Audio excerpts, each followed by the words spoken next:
Today's game, let me ask you guys about today's game because it's gone smaller, right? AI, how do you think you would do in today's game? 40. Same or worse. Imagine Allen Iverson in today's NBA and what he will do. You're talking about an incredible scorer who can drive to the basket, finish in traffic, and hit jump shots. His scoring versatility will be valuable in a league that heavily emphasizes perimeter scoring. While Iverson wasn't known for three-point shooting during his era, he was a capable shooter. With three-pointers that became a huge factor in the modern NBA, he could adapt and become an even better three-point shooter. If you add his exceptional ball handling skills and ability to create shots for himself, it will make him a nightmare for the league. And to add to that, Iverson was a tenacious defender and led the league in steals multiple times. His ability to disrupt passing lanes and create turnovers will be valuable in today's fast-paced game. You might say that Iverson's size will be a big problem, but he was already playing against giants and was in one of the most physical eras in the NBA. If anything, he should be okay with adjusting to this era. He could play both guard positions and be a scoring point guard in smaller lineups. But one thing that stands out, and you hear many of these NBA legends say, is his speed. You must be in peak physical condition before facing Allen Iverson, and even then, you will still be tired. So here are NBA legends and players showing proof of why Allen Iverson would dominate today's NBA. After this video, comment below how many points you think a prime Allen Iverson would average in today's NBA. Left 20 gallons of sweat on the court every game. That's AI. Iverson made you proud to be part of the NBA. That guy was so good, so tough.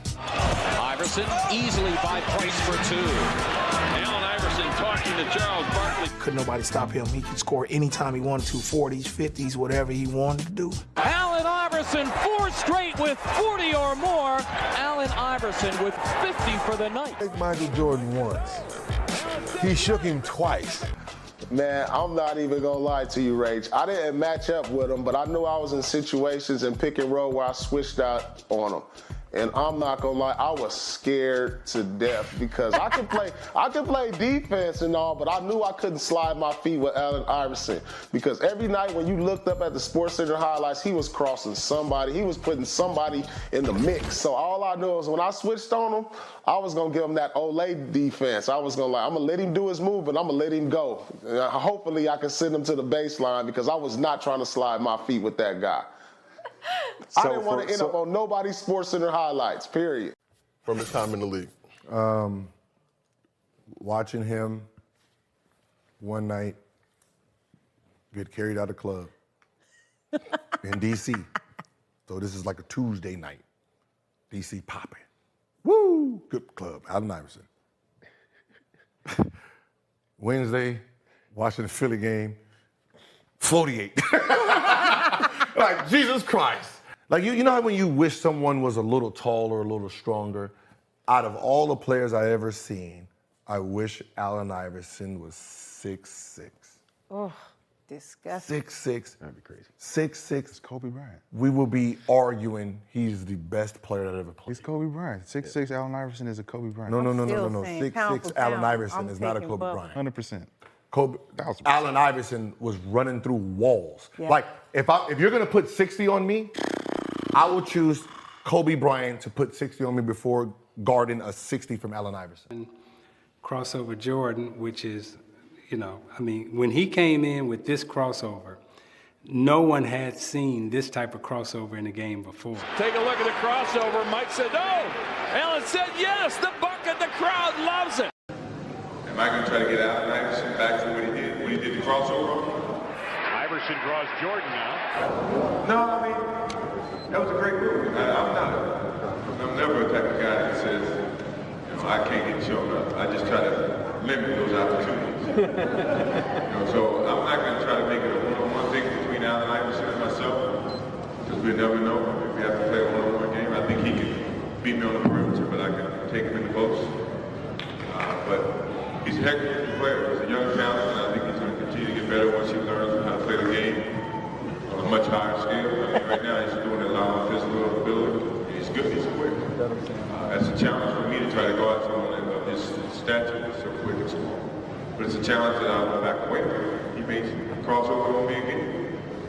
At least I'm going to get out there and try. You know, his game is speed, and you know, he's hurting bad. Allen is a warrior, so nobody knows by the time he goes sleep today how he's going to feel tomorrow. I actually had to guard this guy, and it was one game where he was killing us in Philly. He was killing like our guards, and Doc gave me that look like, it's your assignment now. The dude never stops running, so I got to score and I got to slow him down. I was so tired after the game. I was the last one in the shower, just like soaking and trying to figure out why am I so tired from guarding and chasing this dude all over the court. But he was a joy to compete against. Iverson is popping, hopping, popping. It's like guarding Steph. I don't want to guard a Steph Curry 60. No, that's embarrassing.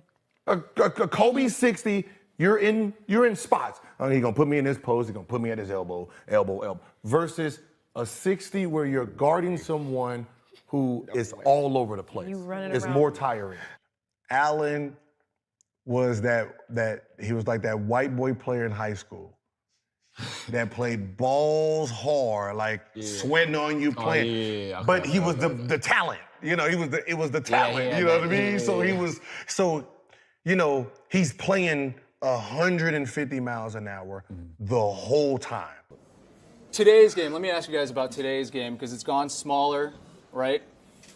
AI, how do you think you would do in today's game? 40. Same. Or worse. Or worse? 40. You're saying 40 over here. Easily. 40. Who's going to guard him? That's my question. There'll be a lot of people on Shaq and the Fool, I'll tell you that. Yeah, but if you look at it, who now would be able to guard Shaq and y'all? Nobody. Right. Y'all need to go back and look at the highlights. That was a poor representation of the highlights. No disrespect to anybody, but I'm a fan of the man. And one story I have. We have a practice. He's going hard as I don't know what. The media's been on him, kind of all this, and he's just mad. He's quiet. He's not saying nothing. I'm like, oh, yeah, I feel something coming. Go to Milwaukee. It was the best game I've ever seen by a teammate in my life. He gave them 60-something, passing the ball, doing his thing. Was he a difficult player to play with? He only knows how to score. He only knows how to go hard. But I've never in my life, never, played with a player that played as hard as him on the court. You look at him and what he did, man. You name me another guy with the heart he had every night. He used to wear hockey pads. You know the pads that go, you guys probably wore them too, the pads that go all the way around you. I used to see him after games, bruised, banged up, and his only thing was, yo, Wab, I gotta go hard. He would die for this game, but he would have two giant tennis ball-sized burst sacks on both sides. Both of his hips are black and blue. Because keep in mind, this is a small guy. Compact. This is back when the league was physical, early 2000s when I first got in the league. And what he went through every day just to get on the court, like as players, although I came after, they're like, you want him to save it for the game. Because again, like I said, he's walking around like an old man, and then all of a sudden those lights come on at 7 o'clock, and he's superhuman. I think a lot of the guys that can handle the ball and create space are the best scorers, like the Allen Iverson. Iverson dribbles right through the double team, like it wasn't there. How about that spin move by Iverson? Toughest guard to defend because of their dribbling ability. Allen Iverson. Allen Iverson. AI. I'm going to have to go with Allen Iverson, man. Allen Iverson is one of the guys that, because of his speed and quickness, is just hard to guard. Yeah, you have to really, really focus on him. Well, that's just a monster move by Iverson. Every minute, every second on the court, you have to know where he is because he is that dominant. There's not a guard out there that does things like he do on the floor. I mean, he's unbelievable. That is a sensational move from Allen Iverson. At 6 feet, he is basically unstoppable. Iverson just come at you and you're like, what's going to happen next? There, Iverson can do just about anything he wants against anybody in basketball. AI has been doing it for years. His crossovers, his toughness. One game in Philly, he was just rocking the points up. Iverson finds his way in for two. How did he do that? When I just, found myself looking, I'm like, this guy is unbelievable. He's an assassin, especially in the full court. He can't be stopped. Says Iverson, held it, and a foul by AI. The toughest player probably to stop in open court is Allen Iverson. I think he does a bulk of his damage and scoring in the open court. The speed that he possesses from baseline to baseline, I don't think it's matched by anyone in this league. And here come the Sixers on the run. Iverson, whoa, man, what a move. Iverson behind the back, and he laid it in. A dazzling move.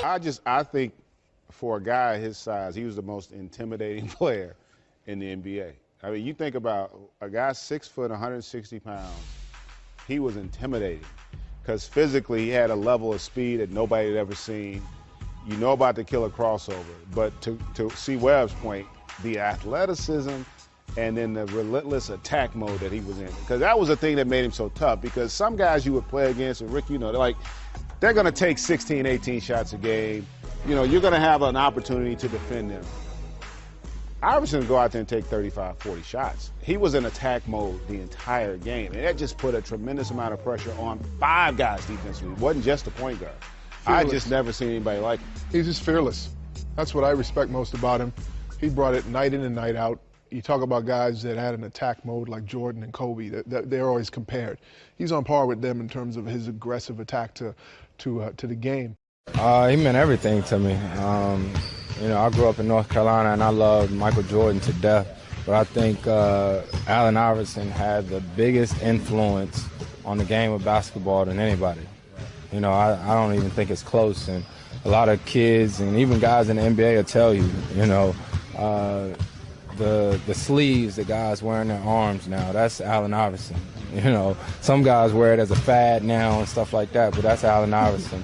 When I was a kid, I wanted braids because of Allen Iverson. You know, I wear number 3 the way that I play because of Allen Iverson. He maxed out. He maxed out. I don't think there's any guard that size other than Isaiah that's going to have that career. You won't look at Allen Iverson and say he did not reach his potential. I mean, he was MVP of our league once. You know, 4-time scoring champion. Yeah, so you know. But my first regular season game in the NBA, in Philly, against Allen Iverson, starting point guard. And I was scared as hell. But I was so excited again because I'm like, yo, I get to go up against one of my idols right off the bat. And I started the game out good. I remember that. Now, we didn't win. AI probably had way more points than me. I think I had like 18 and you know, a few other stats. But just to be able to watch him on the court, you know, I remember watching kids like go crazy for his shoes when we were in high school, right? Like when he first came out with the red toe, with the, you know, the blue tip, the red tip. You know, when he came out with those, I didn't have them, but I remember watching everybody in my high school. Like, he was the coolest thing, man. And so to get an opportunity to see him on the court and see him and be like, yo, he's the coolest dude. Like, he got the braids, he got the, you know, the arm sleeve, he got the tats, he got the swagger, and he got the game to back it up. Just a lot of great battles. And he pushed me. You know, I had a couple games where I had 40 versus, you know, Philly, because he pushed me to want to be on the level, you know, of greatness. And he always told me, you wearing number 3, you better rep that number. And I tried to rep it. Time to get down. Back on Bryant. Easy layup. Went to overtime, and I think he hit us for 50. And we weren't upset that he hit us for 50. We were upset because now we got to go 16-1. We wanted to have the perfect season, the perfect record, but the way he played, he just kept coming and kept coming and kept coming. He fires 2 ball. Got it again. He's way too good. Sixers shock the world with a game-1 victory here. I had heard about him and his greatness before I ever saw him. The crazy thing was it wasn't even really about his ability as a basketball player. It was about him as a football player. 15-yard line. Iverson moves to the inside. He's got the kind of quickness. He may go all the way. But I remember hearing, like, every time he touched the ball, no matter where he was on the field, he was a threat to score a touchdown. Like, that's how incredible, that's how dynamic he was. And I used to see clips and footage and not even knowing he played basketball. You know, a lot of people from back home have said that he could have had the same success if he chose, you know, to go the football route. He was that good, that talented, that athletic, that dynamic. And I think that mentality as a football player, which is necessary at any level in football to be successful, I think really helped him at his size in a league at the time where there was physicality. There were big men in the paint. They weren't hovering around the three-point line. But that mentality, that toughness, relentlessness that he played with, his attack mode was always on, was absolutely incredible. I always play with my heart. You know, I play with my heart first, you know, because I feel like that's all I got. So there you have it, why Allen Iverson would dominate in today's NBA. Tell me your favorite story from this video, and make sure you like, share, subscribe, and until next time.